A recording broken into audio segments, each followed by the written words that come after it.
pessoal.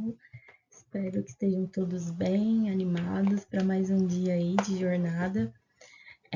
O meu nome é Yara. Eu vou falar para vocês hoje sobre neurobiologia dos transtornos de depressão e ansiedade. A gente vai ver um pouquinho sobre isso, não dá pra gente ver tudo, porque senão a gente passa mais de horas aqui conversando. Mas eu acho que o que eu trouxe para vocês hoje dá pra gente ter uma noção, assim, do tema, né? Desde já eu gostaria de pedir desculpa para vocês, porque aqui na minha cidade a gente está passando por um probleminha de energia. Deu uma chuva muito forte. Eu queria muito poder estar aí ao vivo, né, falando com vocês, até para a gente ter essa troca aí, caso tivesse dúvidas, alguma coisa. Mas por conta desse problema de energia, eu tô gravando esse vídeo para vocês, mas eu deixo aqui o meu e-mail. Caso vocês tenham aí alguma dúvida, alguma sugestão, alguma crítica, pode mandar para mim, tranquilo, eu adoro ter essa troca com vocês.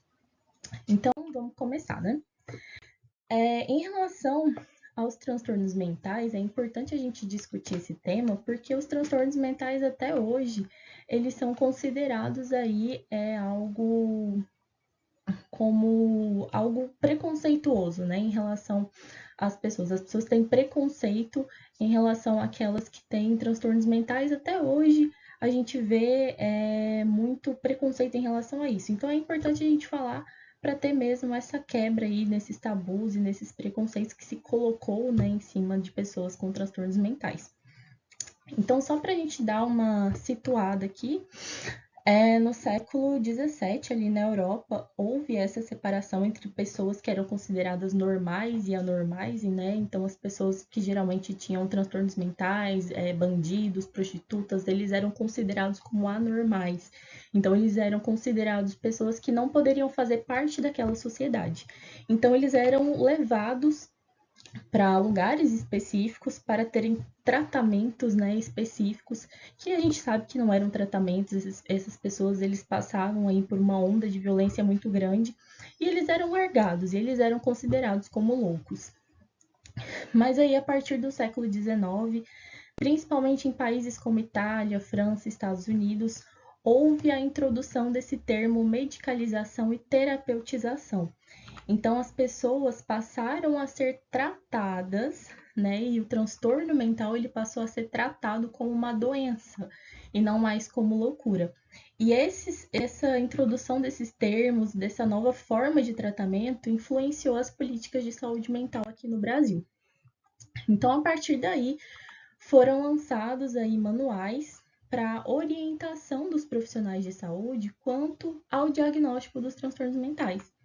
Então, desde 1952, a gente tem aí manuais de saúde mental, que é o Manual Diagnóstico e Estatístico de Saúde Mental, que são lançadas várias edições aí para situar e orientar os profissionais de saúde, estudantes, em relação aos transtornos mentais. Então, até o ano de 2021, a gente tinha até a 5ª edição desse manual.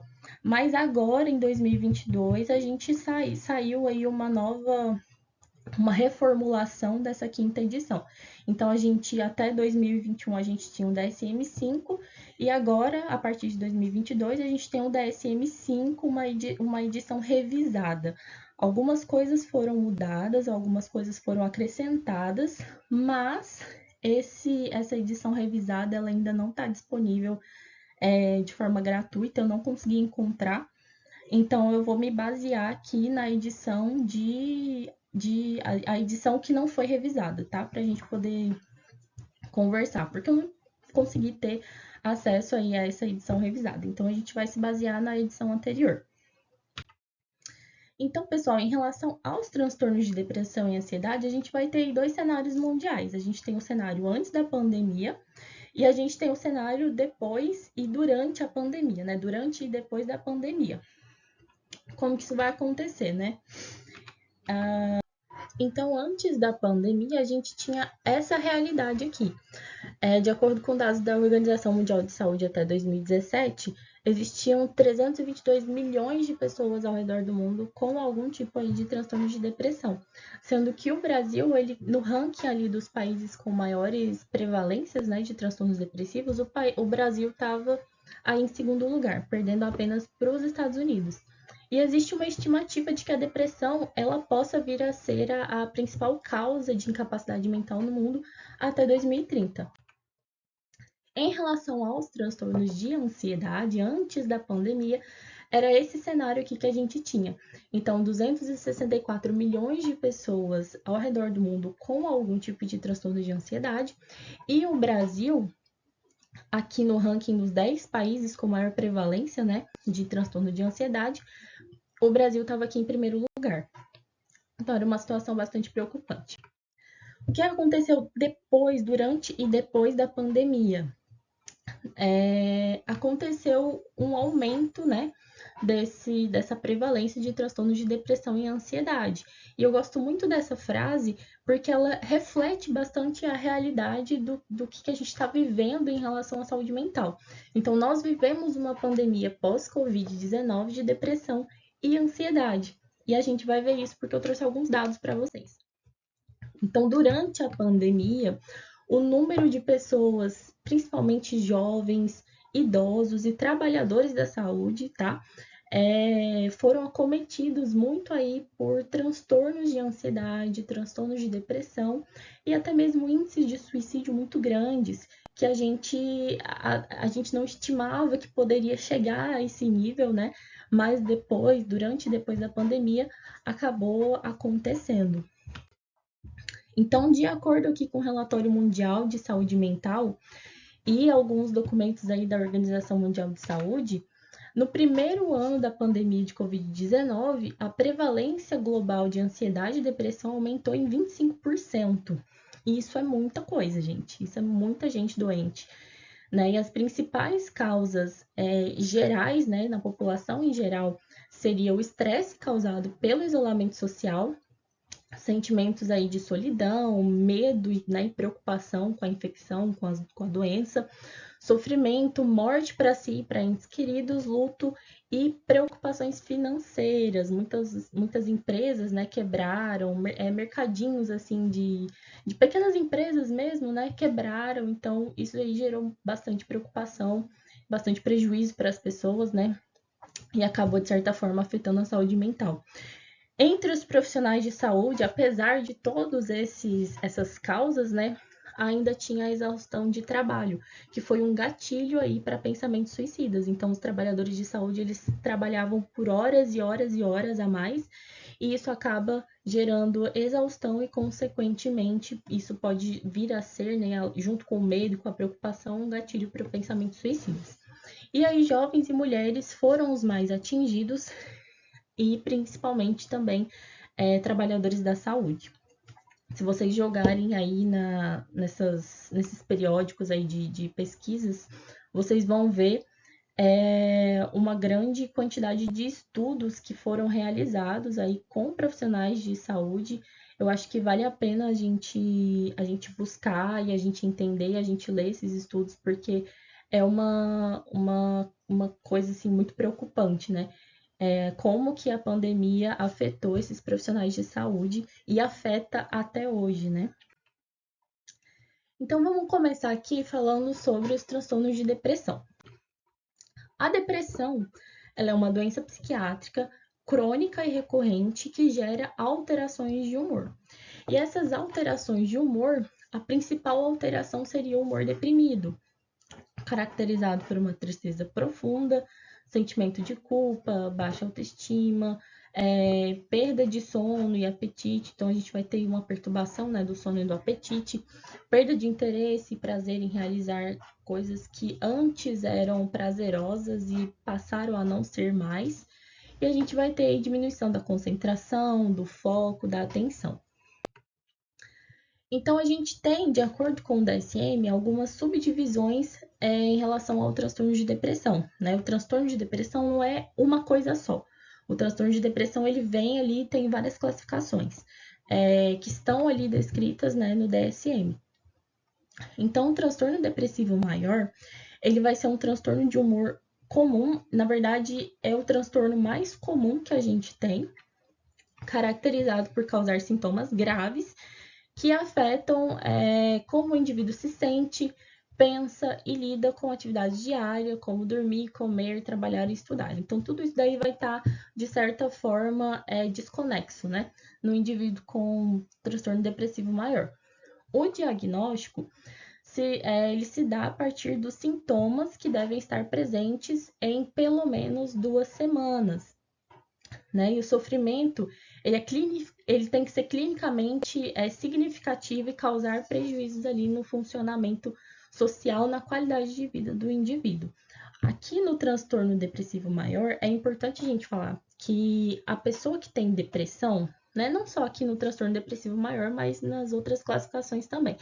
A pessoa que tem depressão, ela não é a pessoa que vai ficar deitada na cama todos os dias, 24 horas e não vai fazer nada, tá? A pessoa que tem depressão é a pessoa que lá no seu trabalho um dia tá rindo, tá contando piada, tá super de bem com a vida, você imagina, né, que ela esteja ali super de bem com a vida, e aí no outro dia ela vai arrumar alguma desculpa para faltar no trabalho, e aí ela vai ficar em casa, vai ficar ali mais reservada, mais fechada, né, convivendo ali com aquele sentimento de tristeza.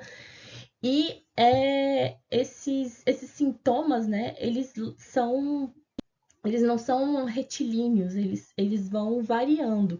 Então você tem um momento que a pessoa tá ali que você imagina que a pessoa esteja bem, humor legal, aí de repente ela vai entrar na crise e aí depois ela vai voltar. Aí depois ela vai entrar na crise e, digamos, vai ficar bem de novo, né? Então não é uma coisa assim que a pessoa vai ficar em cima da cama e não vai fazer nada, não é isso, tá?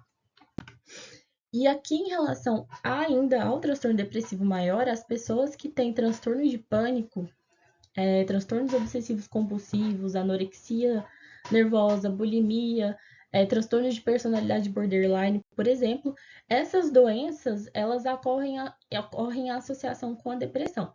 Então, geralmente, as pessoas que têm o diagnóstico dessas doenças também podem ter o diagnóstico de depressão. E, às vezes, as pessoas que têm o diagnóstico de depressão também podem ter o diagnóstico dessas doenças. Eu coloquei essa imagenzinha aqui para vocês, mostrando aí, né, a depressão e a ansiedade, porque depressão e ansiedade são duas doenças, tá? Que andam juntas, praticamente, na maioria dos casos, porque os circuitos de depressão e os circuitos de ansiedade, eles são muito parecidos, né? Tanto que para o tratamento de ansiedade, hoje em dia usa-se antidepressivos como medicamentos de primeira escolha, porque eles acabam gerando ali uma melhora no estado de ansiedade da pessoa também, justamente porque esses circuitos são muito parecidos e os neurotransmissores que atuam tanto na depressão quanto na ansiedade também são semelhantes. A gente tem o transtorno depressivo persistente, que é a distimia, e aqui, no caso da distimia, diferente lá do transtorno depressivo maior, que os sintomas ali eles tinham que estar presentes em 2 semanas, né? Aqui, esses sintomas eles têm que estar presentes por 2 anos ou mais, mas eles são menos graves do que os transtornos, do que os sintomas ali do transtorno de depressão maior, né? Então, a gente vai ter aí todos esses sintomas aqui da depressão maior, mais persistentes e menos intensos, né? Então a gente vai ter aí esses sintomas por 2 anos ou mais, mas numa intensidade menor do que em relação ao transtorno de depressão maior. A gente tem o transtorno disfórico pré-menstrual, que diferente da TPM, tá? Não é a TPM, é TDPM. E a gente tem vários estudos, inclusive estudos bem recentes, 2021, 2022, falando sobre essa doença, tá? Então não é uma coisa assim muito longe da realidade. A gente tem estudos que vêm sendo feitos em relação a essa doença. E muitas vezes nós mulheres, né, a gente acha que tudo é TPM, mas não, às vezes uma pequena parcela, né, da população de mulheres pode ter TDPM ao invés de TPM. E isso é muito grave, tá? Então, as causas da TDP, a diferença, né, entre a TPM e a TDPM é que na TPM você vai ter aí sintomas mais físicos. E na TDPM você vai ter sintomas mais. Você também vai ter sintomas físicos, mas também tem sintomas emocionais e comportamentais, né? A TDPM ela atinge cerca de 3 a 8% das mulheres e exige um acompanhamento prolongado até se diagnosticar esse transtorno, né? Então, geralmente, o médico ele vai pedir para você fazer ali um diário mesmo, relatando o que você está sentindo ali todos os dias para se fechar um diagnóstico. E não é do dia para a noite que se fecha um diagnóstico de TDPM, ele demora, ele é um diagnóstico longo, porque você tem que acompanhar aquela paciente durante muito tempo para saber o que ela está sentindo durante todos os meses, né? Para poder fechar um diagnóstico. Então, é um pouquinho mais complicado de se ter um diagnóstico, mas a partir do momento que você tem esse diagnóstico, fica mais fácil de tratar, porque você já sabe o que é, né? Então, as causas da TDPM, elas são desconhecidas, mas especula-se que alterações hormonais podem causar deficiência nos níveis de serotonina e que pode gerar esse transtorno, né? Então, a TDPM ela vai ser aí uma forma mais intensa e mais grave da TPM e está classificada como um transtorno depressivo. A gente também tem transtornos depressivos, o transtorno depressivo induzido por substância ou medicamento. Lembrando, não são só esses aqui, tá? Que eu tô apresentando para vocês. Existem alguns outros que o DSM traz pra gente, tá? Mas trouxe só alguns, só pra gente poder entender um pouquinho melhor. Então, a gente tem aí o transtorno depressivo induzido por substância ou medicamento, que o próprio nome já fala, né? Se você utiliza aí drogas de abuso ou se você se torna, por exemplo, dependente de um determinado medicamento, tudo isso pode ser um fator contribuinte para você desenvolver aí o transtorno de depressão.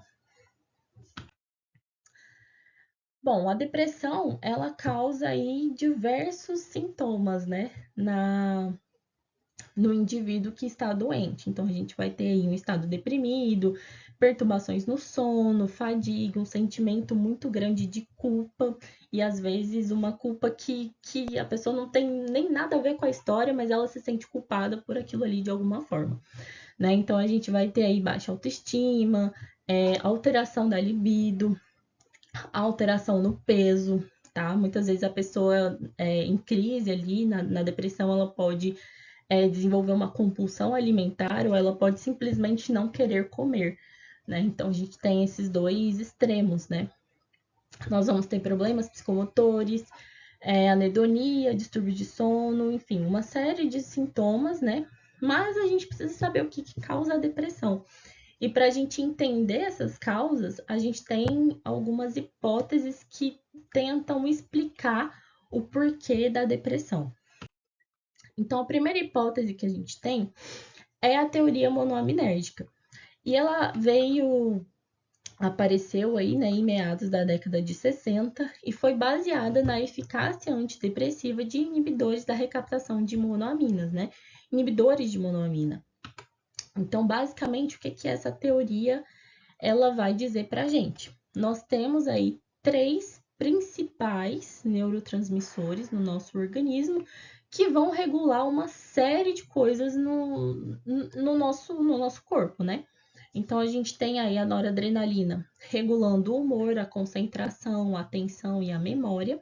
A gente tem a dopamina regulando também o humor, a motivação e a recompensa. E a gente tem a serotonina, que é o chamado hormônio da felicidade, regulando aí o sono, o humor e o apetite. Mas esses 3 neurotransmissores, eles têm uma coisa em comum. Os 3, eles vão regular emoções, humor e a cognição.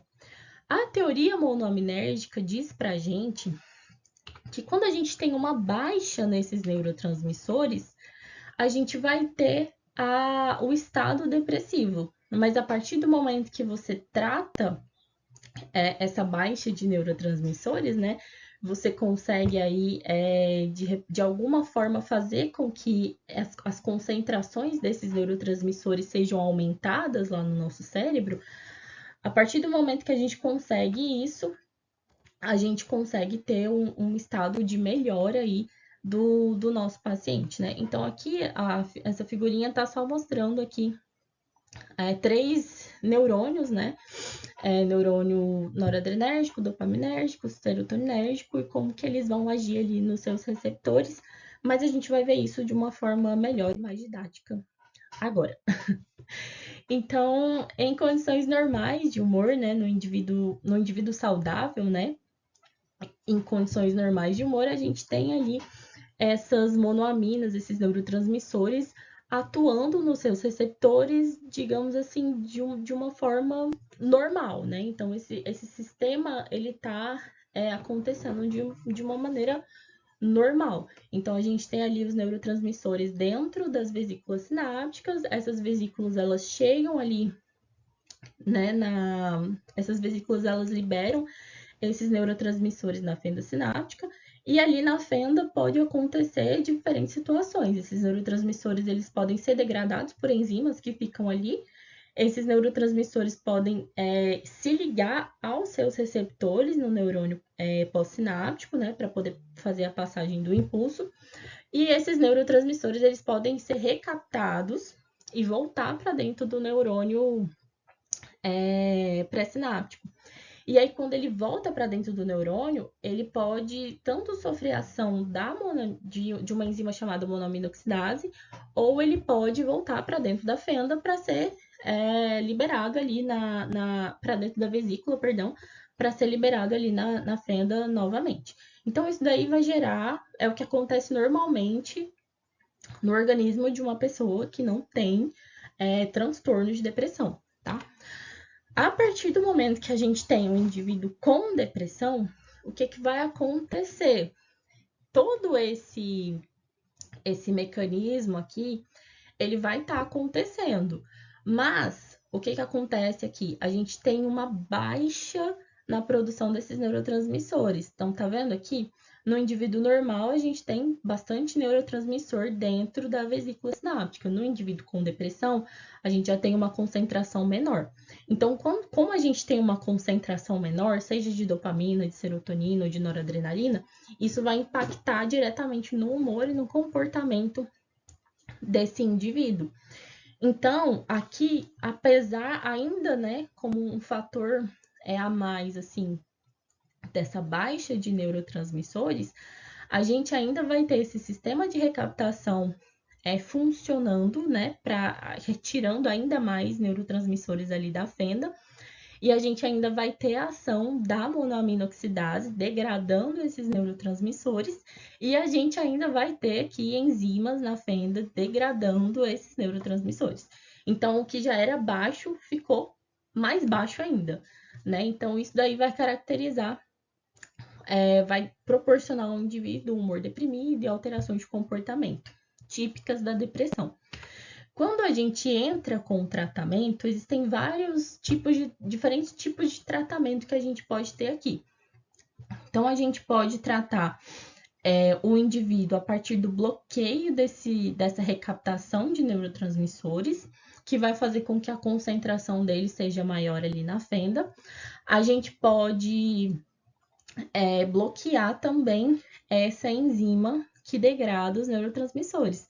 Então, quando eles voltarem lá para dentro do neurônio pré-sináptico, eles vão voltar para dentro das vesículas e não vão sofrer essa degradação pelas enzimas.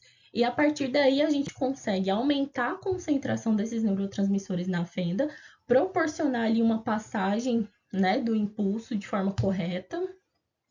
E aí, o indivíduo, com o passar do tempo, ele vai tendo uma melhora nas condições de humor e no comportamento dele também. A segunda hipótese que a gente tem é a hipótese neurotrófica. Essa aqui não é tão complicada assim, mas a gente tem que ter um pouquinho de atenção para juntar as duas coisas, né? Então, a hipótese neurotrófica, ela se baseia no fator neurotrófico derivado do cérebro, que é uma substância lá no nosso cérebro, responsável aí pela neuroplasticidade, o aprendizado e memória, e o crescimento e manutenção da sobrevivência neuronal. E a gente tem bastante concentração de BDNF, principalmente no hipocampo, no córtex pré-frontal e na amígdala. Então, aqui a gente tem, né, o córtex pré-frontal, a amígdala e hipocampo, que também vão ser responsáveis aí pela modulação do nosso comportamento, pelas emoções, pelo nosso humor. E basicamente, o que essa hipótese nos diz? Que a partir do momento que você tem um agente estressor, né, ele vai afetar diretamente os receptores ali de BDNF, ali no hipocampo, né, e nas outras áreas também, fazendo com que haja uma diminuição na proliferação, na sobrevivência e na plasticidade neuronal, e, consequentemente, isso vai diminuir a função ali do hipocampo e vai modular o nosso humor. Então, a partir do momento que você entra com a medicação, você tem uma melhora nesse humor a partir do aumento ali, né, da função hipocampal e de todas aí as funções do BDNF. Então, automaticamente você vai proporcionar uma melhora no humor. Mas existe aí uma conexão entre essas duas teorias, essas duas hipóteses, né? E é o que a gente vai ver aqui agora. Então, as monoaminas, elas vão, de certa forma, ser responsáveis por ativar o BDNF.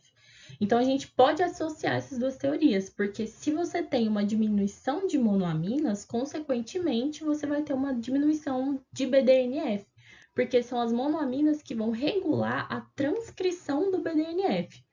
E o estresse, ele também pode diminuir a expressão de monoaminas e, consequentemente, a expressão do BDNF a partir do cortisol. Então, aqui eu trouxe para vocês essa parte aí do cortisol, a gente vai ver um pouquinho mais para frente lá, quando a gente for tratar dos transtornos de ansiedade, tá? Mas aqui eu trouxe para vocês algumas regiões principais do sistema nervoso central envolvidas aí no transtorno de depressão. Então, a gente tem o córtex pré-frontal, responsável pelo planejamento de comportamentos, pensamentos, expressão da personalidade, tomada de decisões e modulação do comportamento emocional. A gente tem o tálamo, que é a região responsável ali por receber informações sensoriais e também pelo comportamento emocional. Tá vendo que as regiões, todas elas são responsáveis por algo em comum, né? A amígdala, que está associada aí a emoções, né?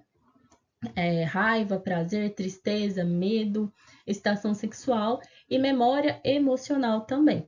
E a gente tem o hipocampo, que está relacionado ao processamento da memória de longo prazo, vai registrar o medo e a lembrança de uma experiência que gerou medo, tá?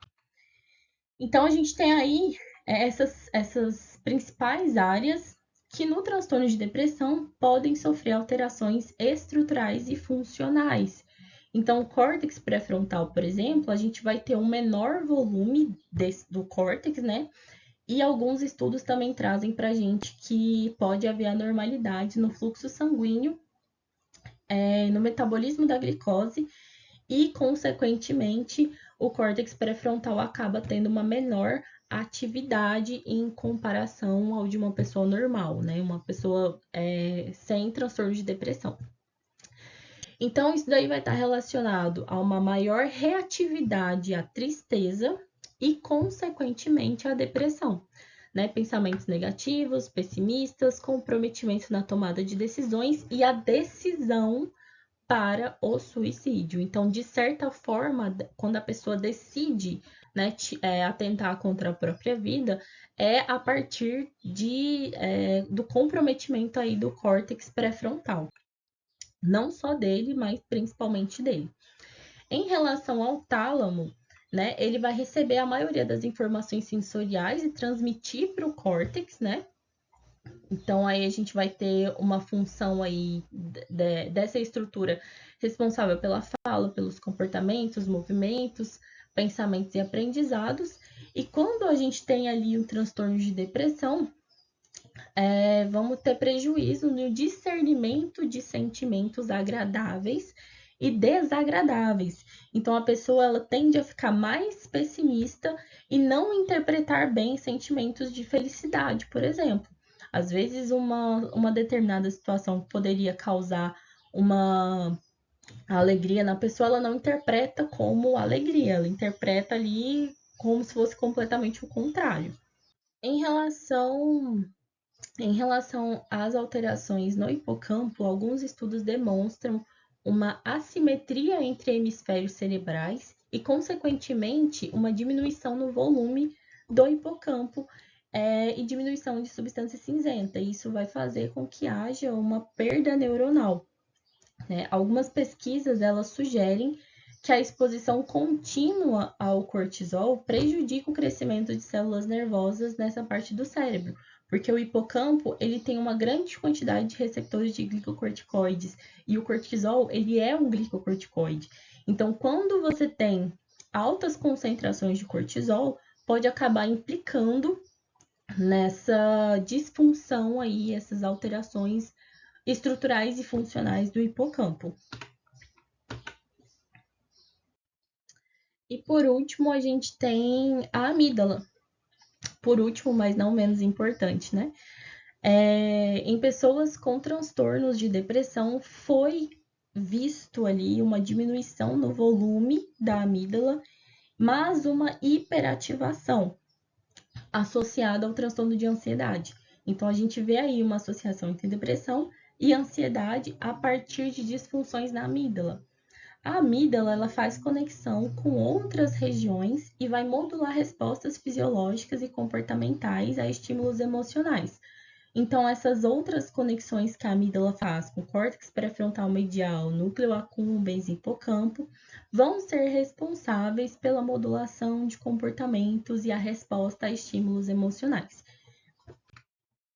Existem aqui algumas classificações de fármacos que eu trouxe para vocês, para a gente passar bem rapidinho aqui, só para eu apresentar para vocês, né, as formas de tratamento da depressão.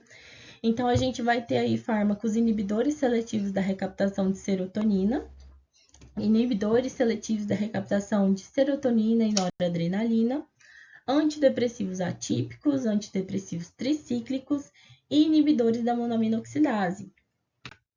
Então, basicamente, o que é que os inibidores seletivos de recaptação eles vão fazer? Eles vão inibir lá a recaptação da monoamina, né, do neurotransmissor, fazendo com que a concentração daquele neurotransmissor ela seja maior ali na fenda. O problema desses medicamentos, né, dessa classe de medicamentos, é que eles demoram muito para fazer efeito. E muitas vezes essa demora, né, no aparecimento do efeito desses medicamentos pode ser um fator contribuinte para o indivíduo largar o tratamento. Às vezes ele não vai nem no médico para ter uma avaliação, né, para ter uma segunda avaliação ali e uma segunda opção de tratamento. Ele simplesmente acha que o medicamento não está fazendo efeito e ele para de usar o medicamento por conta própria. Mas isso está errado, porque apesar do medicamento ele não fazer efeito assim logo de imediato, com o passar do tempo você consegue que esse medicamento ele vá ali modulando esses receptores lá nos nossos neurônios, por isso que demora, tá? Para poder inibir essa recaptação de monoaminas. Então, alguns estudos trazem para a gente que podem demorar de 2 a 12 meses para o aparecimento dos sintomas, mas isso varia de pessoa para pessoa, tá? Em relação aos antidepressivos atípicos, né, eles são chamados de atípicos porque a inibição da recaptação de monoaminas ela acontece por um mecanismo diferente e um pouco mais complexo do que os inibidores da recaptação de monoaminas, né? Então, aqui eu trouxe alguns medicamentos para vocês. A bupropiona, por exemplo, ela vai inibir a recaptação de dopamina e de noradrenalina. E ela é usada muito para tratamento de dependência de substâncias como a nicotina. Os outros medicamentos, né, os outros fármacos, eles vão acabar inibindo a neurotransmissão de serotonina ou noradrenalina, né, tendo um efeito sedativo, mas por um outro mecanismo que não os utilizado pelos inibidores de recaptação, né? Então, a gente vai ter aí inibidores que são fracos para recaptação de serotonina, mas que, de certa forma, acabam fazendo essa recaptação. Então, a gente vai ter esses exemplos, né, de fármacos. Em relação aos antidepressivos tricíclicos, eles são chamados de tricíclicos porque eles possuem 3 anéis de carbono ali na sua estrutura, por isso que eles são chamados de tricíclicos. E eles são potentes inibidores da recaptação de noradrenalina e de serotonina. Eles têm uma pouca inibição para a recaptação de dopamina, né, com exceção da amoxapina, que é um inibidor potente aí da recaptação de dopamina. Mas os outros, eles não são tão potentes assim, né? Eles são mais para noradrenalina e serotonina. E esses tipos de antidepressivos, eles são muito eficazes no tratamento de depressão moderada a grave. Então, aqui eu não preciso explicar de novo para vocês, né? Porque essa classe, né, de antidepressivos, ela também vai agir pela inibição de recaptação. Junto aqui com os inibidores de recaptação, os antidepressivos tricíclicos, eles também vão inibir, de certa forma, a recaptação. E a gente tem os inibidores da monoamina oxidase, que o próprio nome já diz, né? Eles vão inibir a enzima monoamina oxidase. E no caso, quando a gente fala de monoamina oxidase, a gente tem duas isoformas, né, dessa enzima.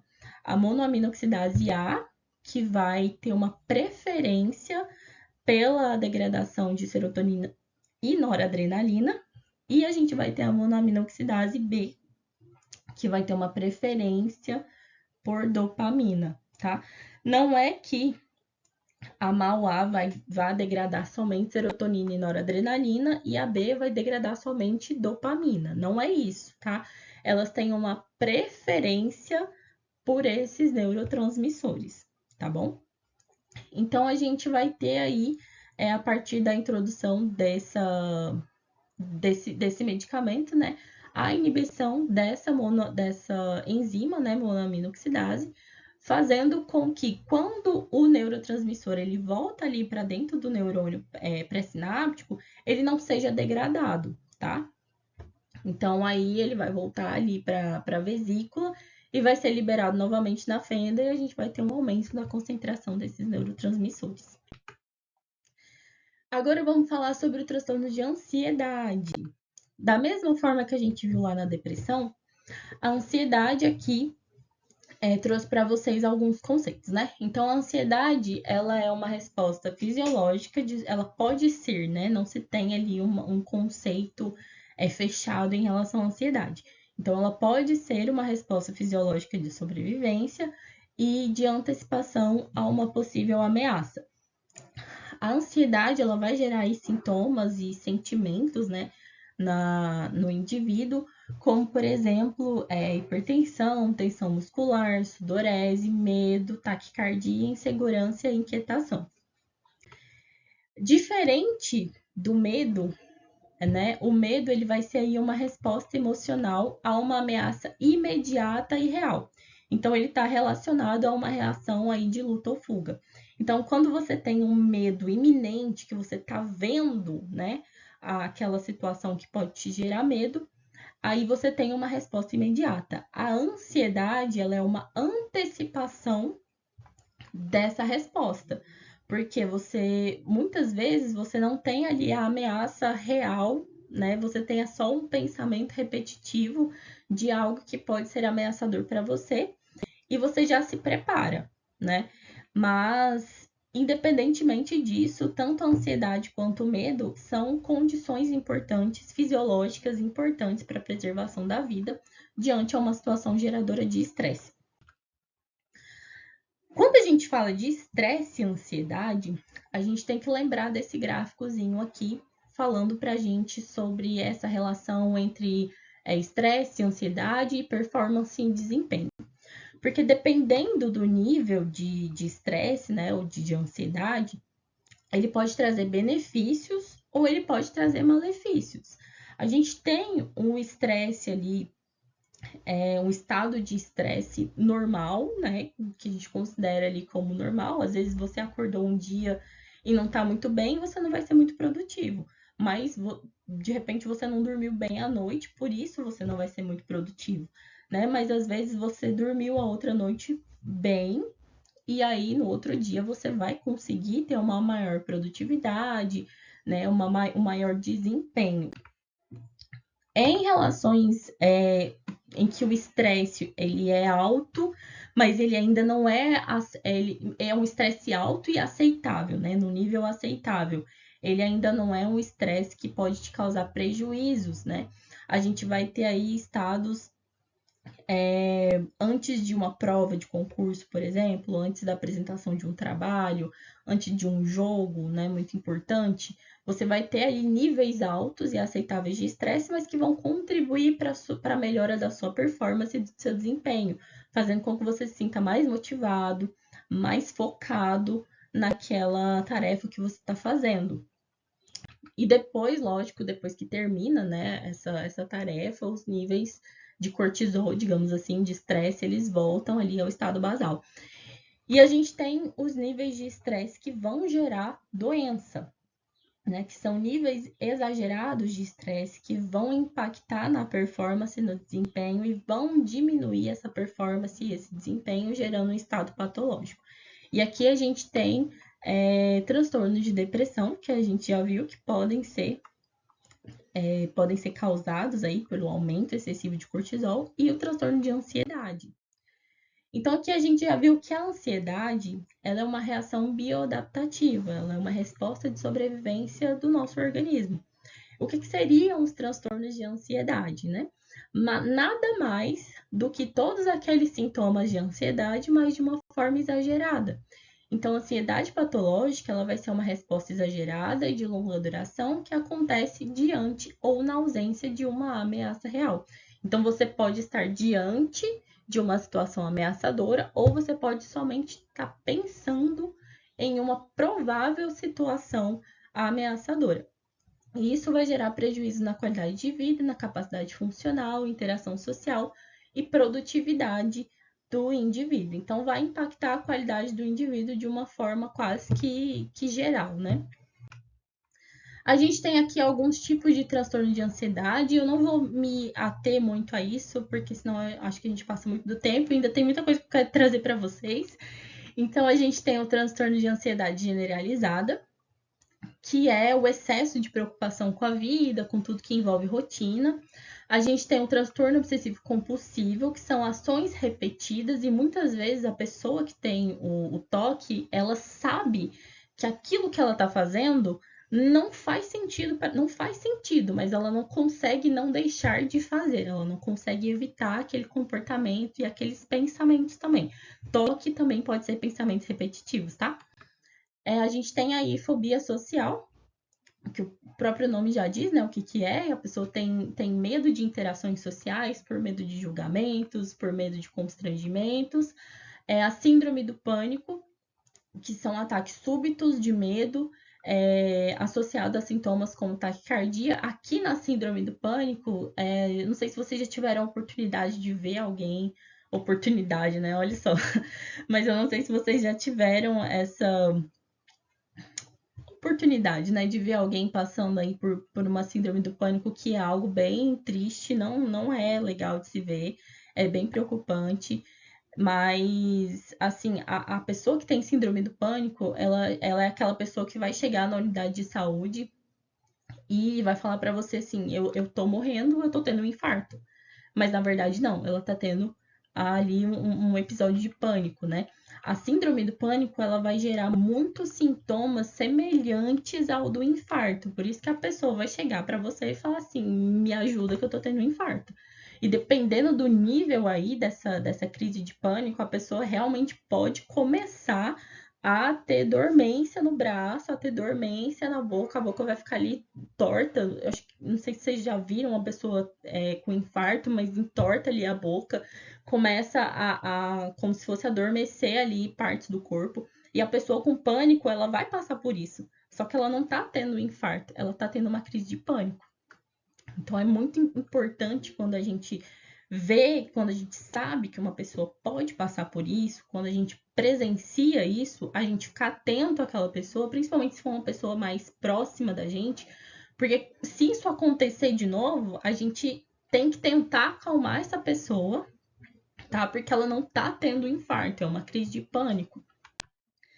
E a gente tem aí ansiedade por estresse pós-traumático, que o próprio nome já diz, né? A pessoa que, por exemplo, que vai para a guerra e ela volta e de repente escuta um barulho do ventilador e acha que é um helicóptero e aquilo ali é um gatilho para desencadear nela todos aqueles sintomas, todo aquele medo que ela passou numa determinada situação, né?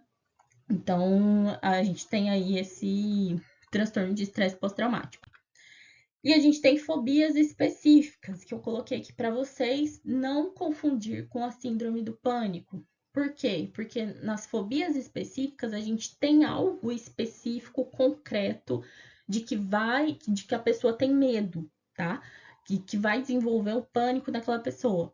Mas na síndrome do pânico a gente não tem esse algo concreto. Às vezes você pode ter passado o dia todo bem e deitou na sua cama para dormir à noite e de repente começou a ter ali uma crise de pânico do nada, sem motivo algum.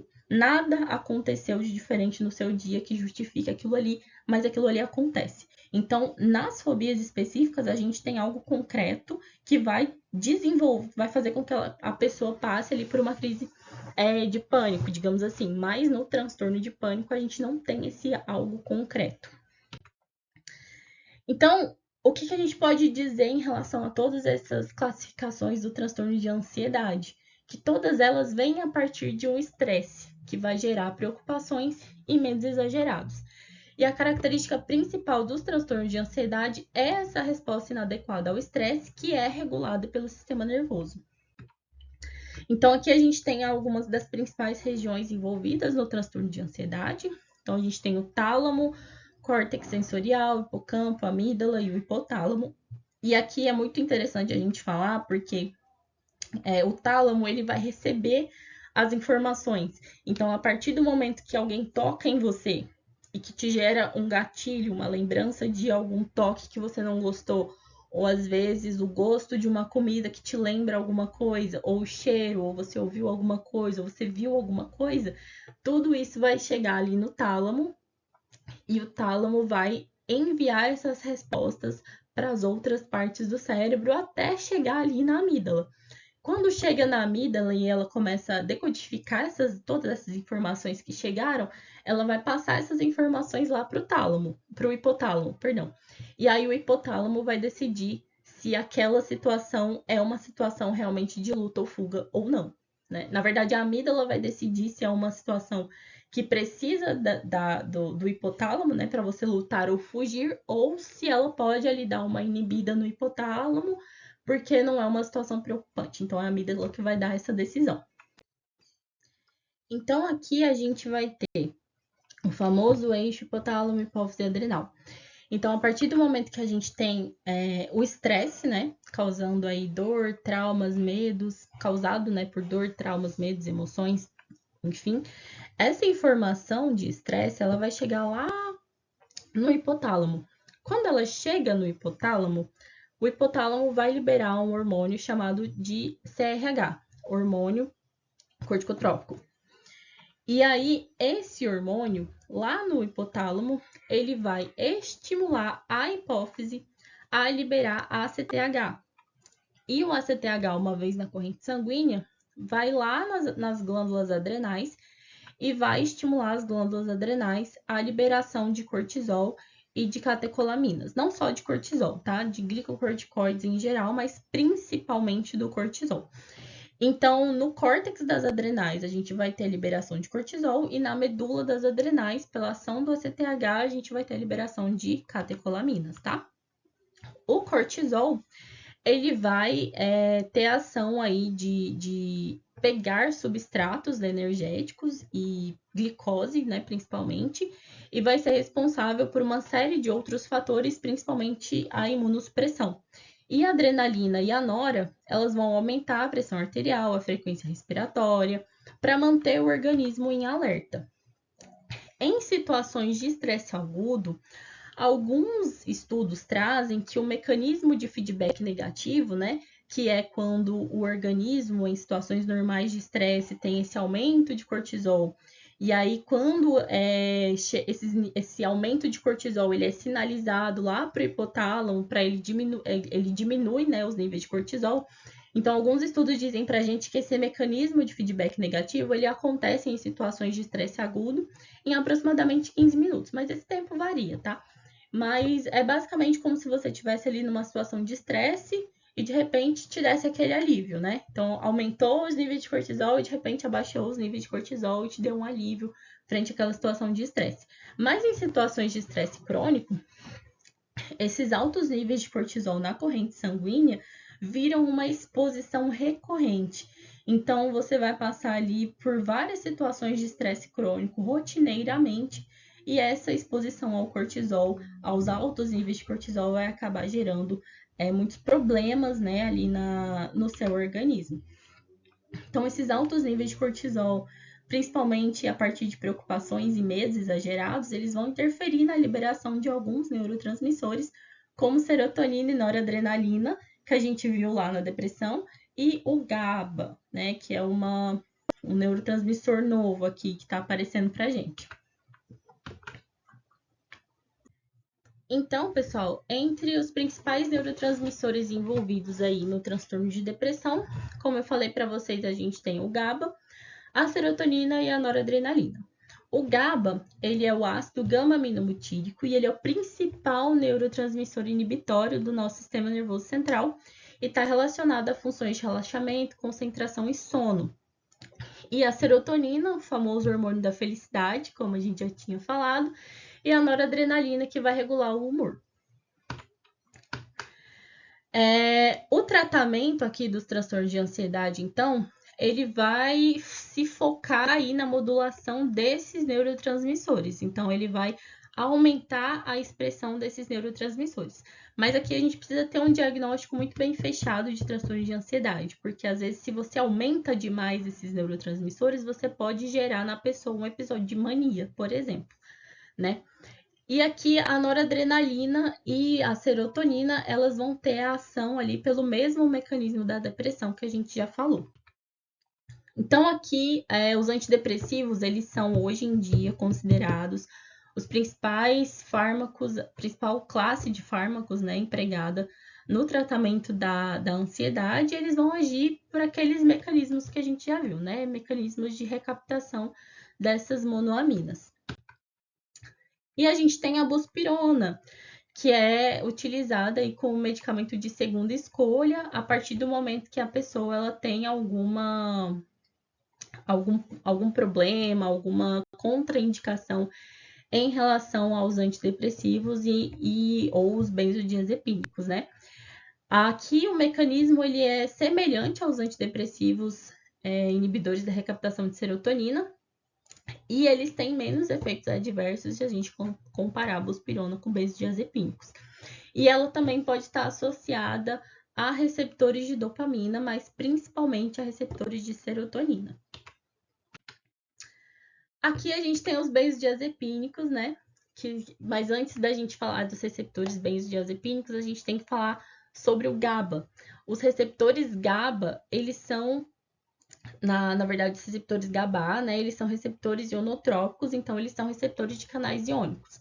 Então, no cérebro maduro, o GABA, ele vai atuar como um neurotransmissor inibitório, ou seja, quando interage com o seu receptor no neurônio, ele geralmente vai fazer esse neurônio ser menos propenso a disparar um potencial de ação ou liberar ali neurotransmissores.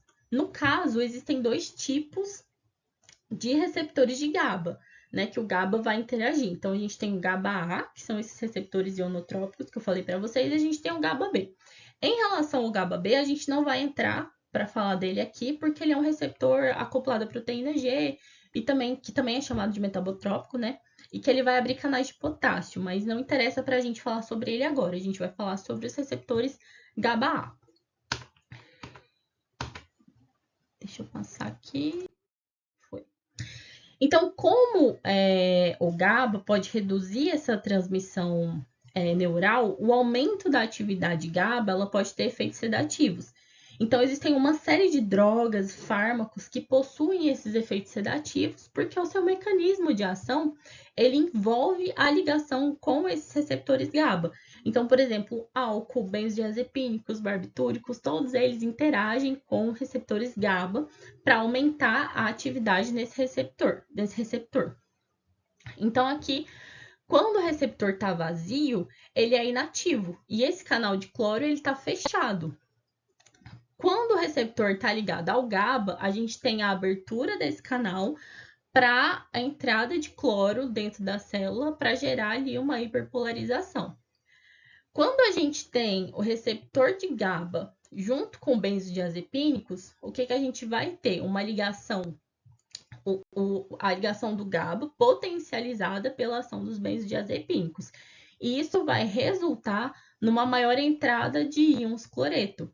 Então, a entrada do cloro, ela vai hiperpolarizar a célula e vai tornar mais difícil a sua despolarização.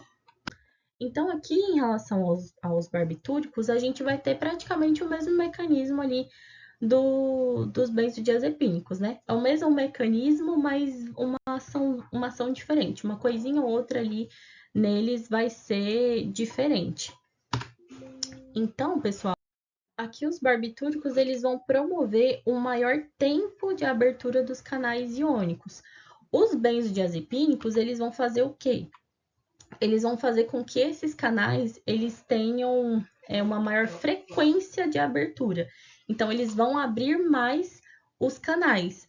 Em relação aos barbitúricos, eles vão abrir esses canais por mais tempo. Então, eles vão ficar mais tempo abertos e, consequentemente, vai ter uma maior entrada de cloreto lá dentro da célula. Então, aqui, os barbitúricos, eles vão inibir o potencial de ação e eles vão inibir muito, em um nível muito maior do que em relação aos benzodiazepínicos. E por isso, eles trazem maiores riscos de efeitos adversos.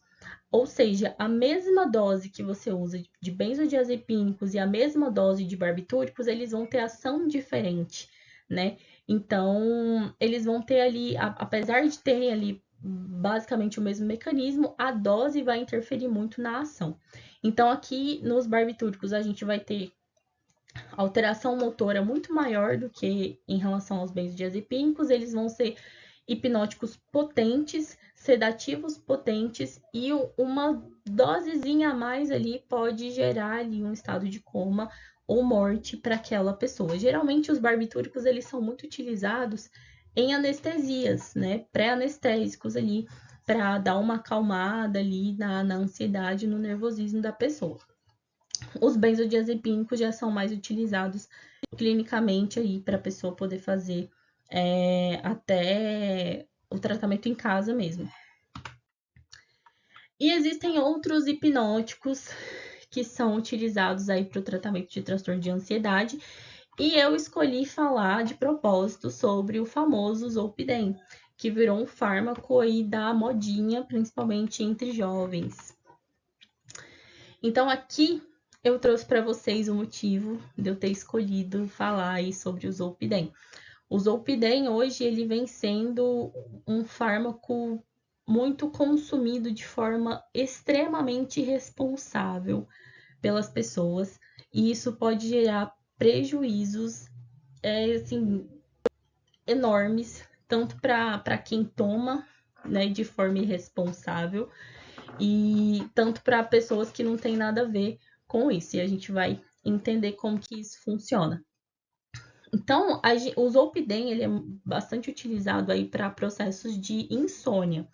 Só que o Zolpidem, ele não é um tratamento para insônia, ele é um tratamento prévio até se descobrir o motivo da insônia, tá? Então, ele não é tratamento para insônia, ele é tratamento prévio até se descobrir o motivo da insônia, que podem ser vários motivos, né?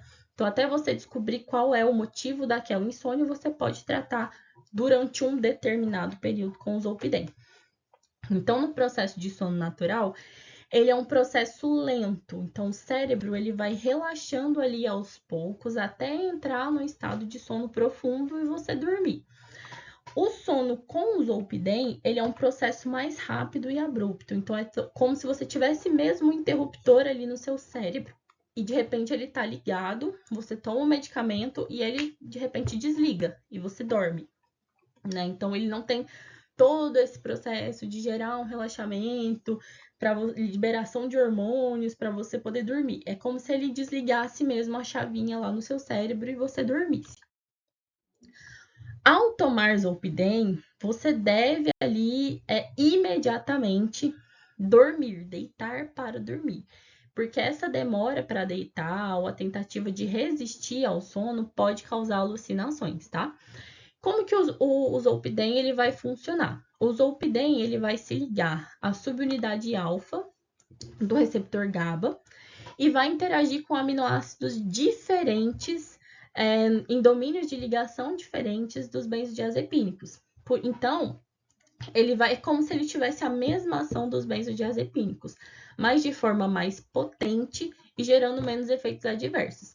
Então, aqui o Zolpidem ele vai possuir um alto grau hipnótico, então ele vai induzir a sedação muito rápido, e em menor grau ansiolítico, relaxante muscular e anticonvulsivante. A principal ação dele é a ação hipnótica de sedação.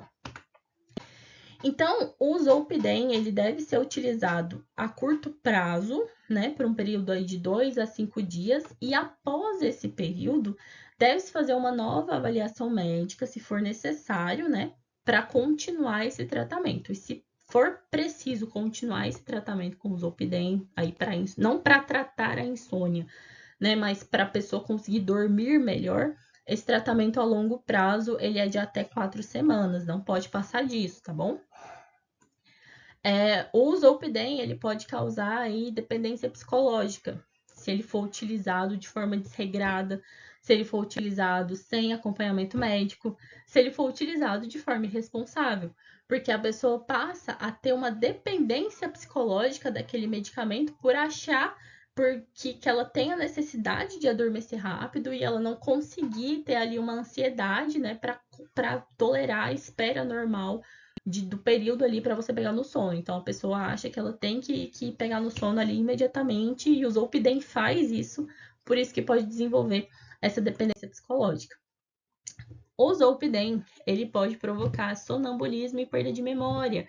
Então a pessoa quando toma o Zolpidem, ela realmente pode ter comportamentos absurdos inconscientes, desde levantar da cama e mexer em alguma coisa dentro de casa, até levantar da cama e pegar o carro e ir para a rua. E isso é muito perigoso, porque você coloca a sua vida em risco e a vida de outra pessoa que não tem nada a ver com você, que não tem nada a ver com a sua falta de responsabilidade em tomar o medicamento, tá? Mas não considerem o Zolpidem como um vilão. O Zolpidem ele não é um vilão, muito pelo contrário, ele é um ótimo fármaco utilizado para quem tem insônia. É muito bom mesmo, a pessoa ela se sente mais descansada do que em relação se ela estivesse tomando benzodiazepínico, porque o benzodiazepínico ele vai interferir ali em algumas fases do sono REM e a pessoa acorda como se tivesse com aquela sensação de como se tivesse passado um trator em cima dela. O Zolpidem ele tem esse efeito diminuído, então a pessoa acorda se sentindo um pouco mais descansada. Mas se for tomado de forma irresponsável, você pode colocar a sua vida em risco e a vida de outras pessoas também. Então não é engraçado, tá? Essa modinha aí que surgiu em relação ao Zolpidem não é engraçado, é perigosa e é irresponsável. Então, para a gente finalizar, eu trouxe aqui para vocês algumas considerações em relação às causas dos transtornos de depressão e ansiedade. a gente tem alguns estudos que mostram causas sociodemográficas e de gênero, onde os autores colocam que pessoas de baixa renda e principalmente mulheres são mais acometidas por transtornos de depressão e ansiedade. A gente tem causas relacionadas a traumas, né? Os traumas, eles são, assim, 90% das vezes a causa de algum tipo de transtorno, porque você, durante ali a terapia, né? A psicoterapia, você vai tratar a causa daquele transtorno. Então, você vai tratar a causa daquele trauma, né? Você vai buscar onde que está aquele trauma e tratar aquilo ali. Existem causas genéticas e epigenéticas. Alguns estudos vêm trazendo que alguns genes específicos podem estar relacionados a transtornos psiquiátricos, mas não é nada muito concreto. São estudos que têm, inclusive, estudos muito bons que trazem isso pra gente, mas não é nada muito concreto. E existem causas epigenéticas, que são o nosso modo de vida, né? Que pode influenciar também, né? Os nossos hábitos de vida, que podem influenciar também no aparecimento desses transtornos. E a gente tem as causas bioquímicas, que são tudo aquilo que a gente já veio falando durante toda a aula. Em relação ao tratamento, eu falei muito para vocês sobre tratamento farmacológico. E esse tratamento farmacológico, ele deve vir com um acompanhamento médico em todos os momentos, tá? Mas também a gente tem que ter um tratamento aí com psicoterapia. Não adianta você tratar transtorno mental somente com medicamento. Você tem que ter a psicoterapia associada, porque é o psicólogo ali na psicoterapia que vai fazer com que você trate a causa daquele transtorno. O tratamento farmacológico vai ajudar você a melhorar o seu humor, o seu comportamento, mas depois que termina o prazo ali para você fazer esse tratamento farmacológico, você pode voltar a ter aqueles comportamentos depressivos e ansiosos que você tinha. Mas com a associação psicoterapia, que é muito importante, você pode ter uma diminuição aí nesses sintomas e, inclusive, auxilia bastante o tratamento conjunto, né? Psicoterapia e tratamento farmacológico. Além disso, a gente tem a mudança de hábitos de vida, né? Mudança de hábitos de vida é muito importante também para você tratar transtornos de depressão e ansiedade, porque você acaba promovendo um aumento na liberação de neurotransmissores que são importantes para a modulação do nosso comportamento e do nosso humor. Eu queria trazer para vocês, só para a gente finalizar, uma questão delicada e difícil da gente falar, que é o suicídio. Né? Hoje em dia não se fala sobre suicídio, eu acho que até é proibido veicular, né, isso daí na mídia sobre o suicídio, mas eu acho que é algo que a gente precisa falar, porque 90% dos suicídios eles são evitáveis, de acordo com a Organização Mundial de Saúde, tá, pessoal? Por quê? Porque 90% dos suicídios são realizados ali por pessoas com transtornos psiquiátricos. E transtornos psiquiátricos são doenças e são tratáveis. Então, você pode evitar até ali 90% de suicídios a partir do tratamento farmacológico e da psicoterapia para esses indivíduos com transtornos psiquiátricos, né? E é muito triste quando uma pessoa chega a esse ponto, porque todos os nossos circuitos cerebrais, eles foram formulados para a gente sobreviver, desde lá da pré-história. Então, a partir do momento que a pessoa ela começa a ter essa ideação suicida, até chegar a cometer o ato ali, significa que ela entrou ali realmente num momento completamente de desespero, né, e de dissociação com a sobrevivência e com a vida. Então, é muito triste. E em relação a isso, eu queria trazer para vocês para tomarem cuidado com a internet, principalmente pais, mães responsáveis por crianças e adolescentes. Tenham cuidado e tenham ciência do que o filho, do que aquela criança, aquele adolescente ele está fazendo na internet. Porque eu não sei se vocês se lembram, há um tempo atrás, virou modinha aí uma brincadeira na internet que levou algumas crianças e adolescentes à morte, né? Então a gente tem que saber o que essa criança, o que esse adolescente ele está fazendo na internet. os pais, eles não sabem ali a realidade que aqueles filhos vivem em relação ao mundo digital. E de certa forma isso é compreensível, porque a revolução digital ela veio acontecendo de forma muito rápida.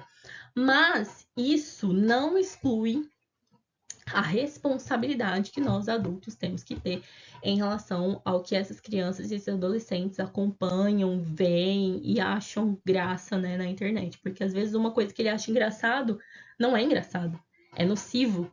Então a gente tem que ter muito cuidado com isso e olhar isso, né, de forma geral. E não só crianças e adolescentes, tá?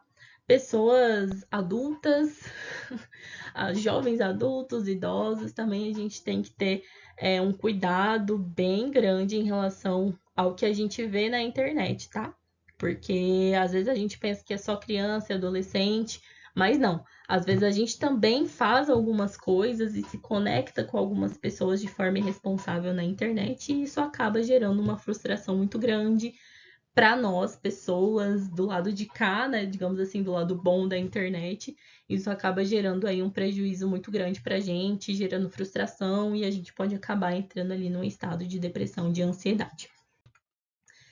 E para finalizar, eu queria trazer essa frase aqui da doutora Ana Beatriz Barbosa, que eu sou muito fã dessa pessoa.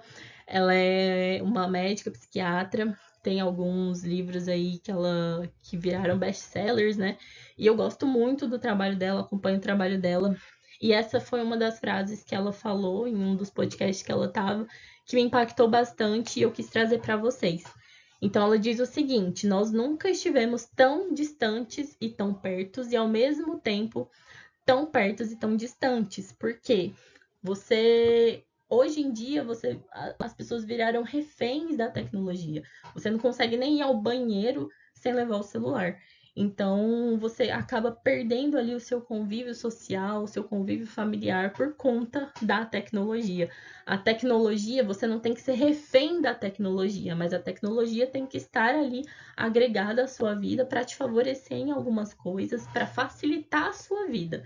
Você não tem que ser escravo da tecnologia, tá? Então pensem nisso, fortaleçam as suas relações sociais, fortaleçam as suas relações familiares e deixem um pouco de lado, tentem deixar um pouco de lado a tecnologia, né? Tentem mudar aí as rotinas de vocês, tentem procurar ajuda, tentem observar as pessoas ao seu redor, tentem auxiliar e tentem deixar realmente a tecnologia um pouquinho de lado, porque isso pode influenciar bastante a vida de vocês de forma negativa.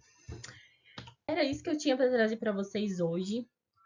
Eu queria agradecer imensamente a toda a equipe aí da segunda jornada acadêmica multidisciplinar em saúde, por todo o apoio, por todo o suporte que vocês me deram, por terem entendido a minha situação de estar aqui sem energia, sem internet. Eu tô tentando me virar aqui como posso, né, para estar gravando isso daqui para vocês, mas graças a Deus deu tudo certo. E eu queria agradecer muito mesmo a toda a equipe aí envolvida nessa segunda jornada, porque vocês me deram um suporte ótimo, viu? Muito obrigada. E eu espero ter podido aí contribuir de alguma forma com vocês. Qualquer dúvida que vocês tiverem, críticas, sugestões, qualquer coisa, se quiser falar de mestrado também, mestrado, doutorado, pós-graduação, qualquer coisa. E se quiserem também mandar críticas e sugestões em relação aí à apresentação, fiquem à vontade. Eu deixei meu e-mail aí para vocês. Eu gosto muito de ter essa troca com vocês, tá? Então, foi um prazer estar aqui com vocês hoje. Espero ter podido contribuir de alguma forma. E a gente se vê numa próxima oportunidade aí, quem sabe, né? Então, até mais.